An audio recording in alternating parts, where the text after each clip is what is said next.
for thermal, a little bit of insulation, I stapled in a moving blanket, which is basically a quilted blanket. Now I've got about a foot and about 12-14 inches off the ground, but hot air rises, so that'll hopefully keep warm air inside. So that has two purposes. One, that keeps the heat in, and two, it keeps the sun off the water tanks. Once I close in the gaps in the ceiling and insulate down underneath the house, the water tanks, and of course close this door, the water tanks won't have any algae growing anymore, and that'll be beneficial. So I've got some contractor bags. I'm thinking about stuffing leaves up in these gaps underneath the house to, for now, to help close that off, because I don't have really anything else at this time to use, and it's going to drop down and get really cold tonight. So I'm hoping that I can somehow help prevent heat loss here. Morning, everybody. Well, it's a cycle of life, but this is a sad day at the off-grid homestead. It was 33 degrees last night, which I didn't think water would freeze at 33 degrees. But Melanie just called me and showed me there's ice on the little fish tank. This is actually going to be our first grow bed in the aquaponics greenhouse. The algae has grown thick, but the comets that are in there are happy and alive. But with ice forming, we have to definitely do something. So Chris adopted the turtle and took it home with him, so that's no longer here, and he raises animals like that himself, so I don't know a thing about him. Anyway, he adopted the turtle, and the fish are still okay, but this is going to be great for the aquaponics, this tub, which is what I bought it for originally, and that's going to be the first one. So and the fish are in there. I see them swimming. We've been taking care of them, because you need the fish for aquaponics and need a well-established environment, which is what this is. Now the sad news, I think our tomatoes are still gonna be okay. That's papaya, by the way, which seems to have survived. Maybe, yeah, it's I hope it all survives. But the tomatoes, I think, and anything off the ground, the flowers are still blooming. Anything off the ground is still alive, but our plants on the ground have been destroyed. Actually, the rutabaga has been killed by aphids. There's a massive, horrible aphid infestation out here, and it completely destroyed our rutabaga. The green beans have still been bearing fruit, and we've still been eating from them. Looks like the freeze didn't kill them. But all of our vines are done. They are squashed. So I'll have Melanie harvest those two summer squash. A couple of the chilies are dead and a couple of them are alive, so it's hit and miss there. So we had our first freeze. Really sad, because I was enjoying the garden harvest. I still think we're going to get some peppers and some tomatoes up till the end. And I'm working like a madman to get the greenhouse done so we can transplant some of these and keep them, because I think that some of them will still probably grow through the winter, although slowly. Inside the battery shed, we have a little bit warmer temperature, and that's probably because obviously it's closed and it's up against the house. Oh, the light is still on. I hit that. We're down to 12.5 volts, and that is due to cold batteries. So that's bad news. I haven't seen that low with the red and yellow. I haven't seen that all summer, and we were not using the power at night. Nothing at all. And yesterday was a totally fully sunny day. So now we're back into the hurt mode until I get this room insulated and finished, which I'm working on today. Mark is going to come back Monday, he said. I have the candle, the emergency candle, underneath the water heater. I put the insulation on top like I did before. I shut off the water, the cold water supply. I opened the drain plug, opened the shower hot water faucet all the way, and then water came gushing out of the heater. And then I put a candle under it to try to maintain and preserve any warmth in there and prevent any water that may be in the lines from freezing.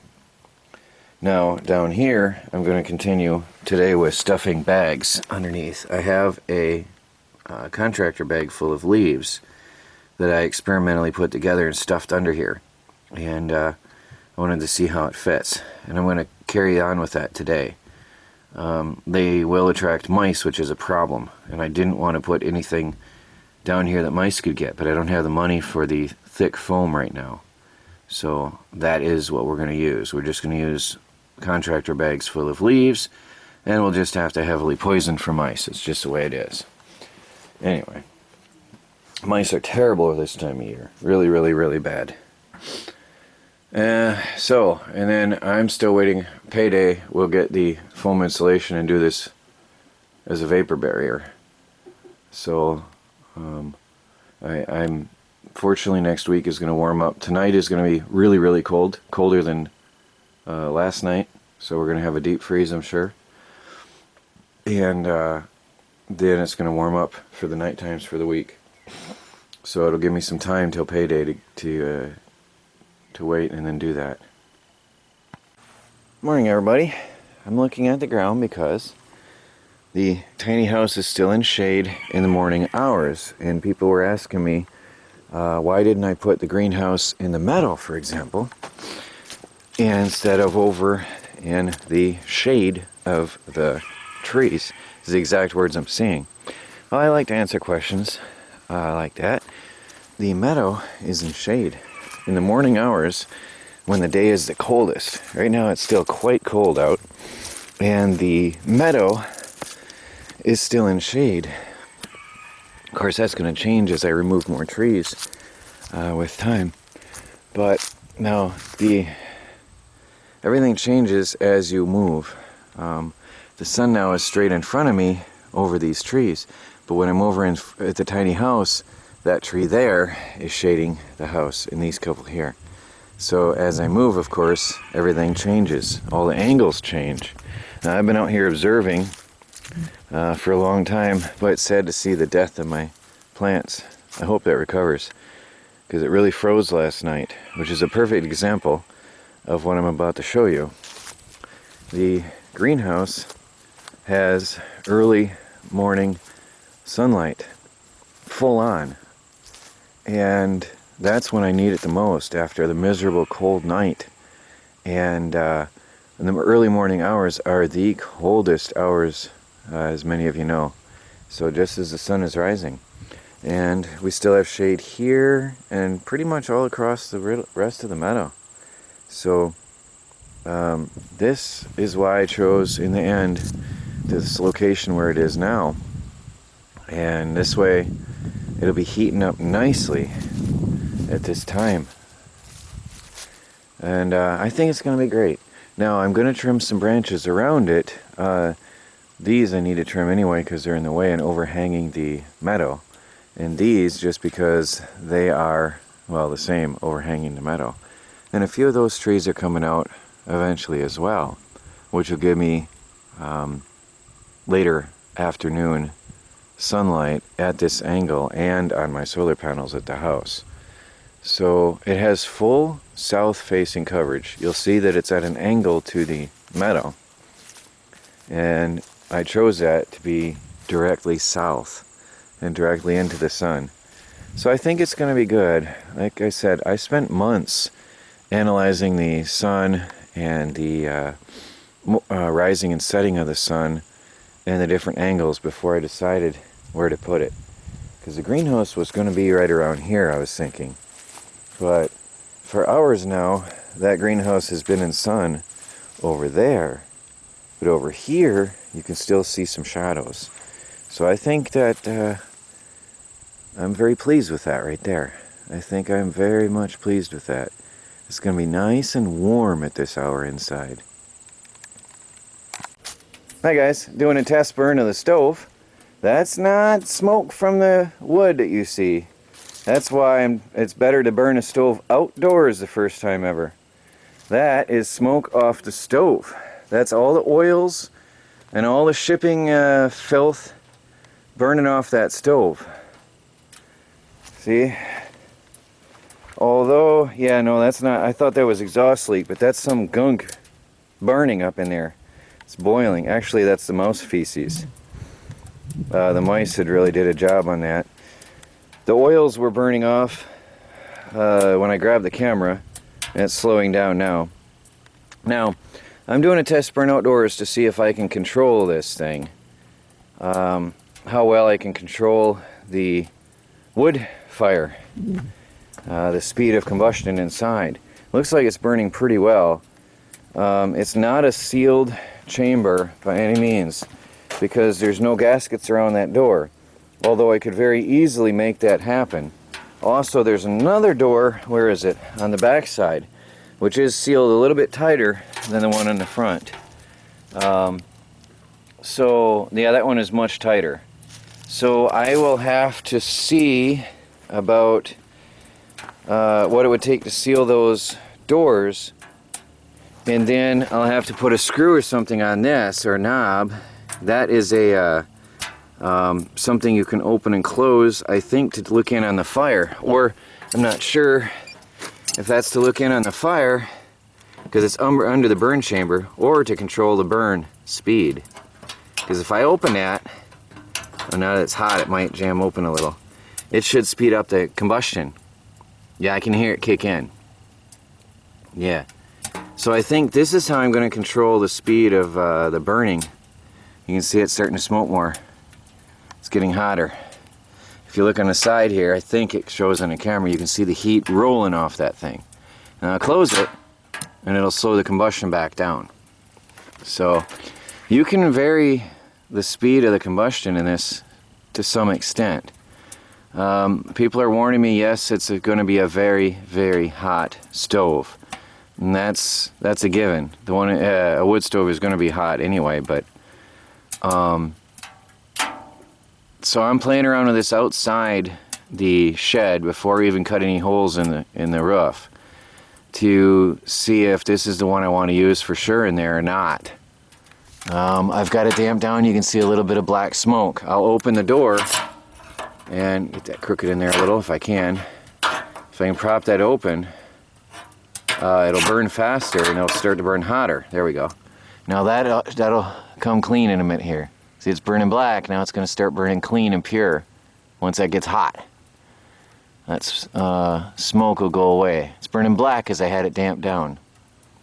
It's starting to get hotter. Starting to get hotter. I can hear it raging inside.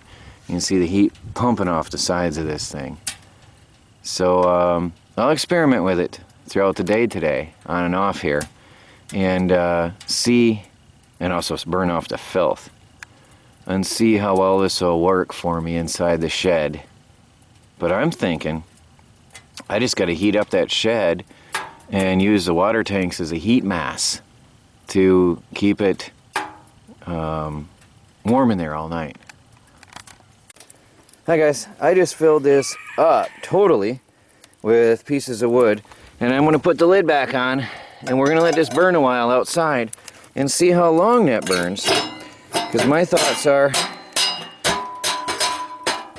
the tiny house, for example, with no heat, we haven't been using any heat at all, gets up to about 60-65 degrees at night, and at 32 outside in the morning, we have 52, 53, or 54 inside. Pretty much regular every day. And the tiny house has windows and everything else. And again, we've not been using heat inside the tiny house on wheels. So my thoughts are, the shed, once it's insulated and sealed, With the water tanks full as a thermal mass, and the batteries, of course, would be a thermal mass. If I was to fire this up and get it going in, let's say, 100 degrees inside the shed at night, stoke up the fire, fill it up, and let it go and let it burn down in the middle of the night, I'm figuring by morning it should still be way above freezing inside the shed.